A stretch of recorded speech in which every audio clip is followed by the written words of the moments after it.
Let's face it, it's not easy finding a shop that you can trust to work on your hot rod. Take this one-of-a-kind 800 horsepower 1970 Hemi cuda called Infected, built by Ringbrothers.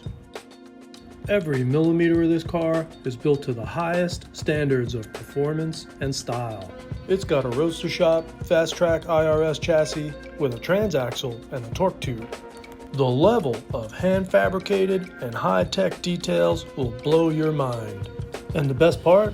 We can tell by the small amount of debris in the condenser and coolers that this car is being driven.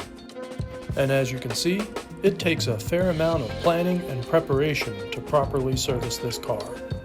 At the end of the day, they're just cars, right?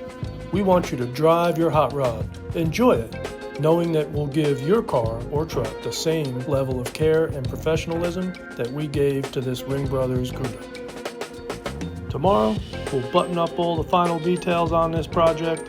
It's been a lot of fun having this cuda around the shop.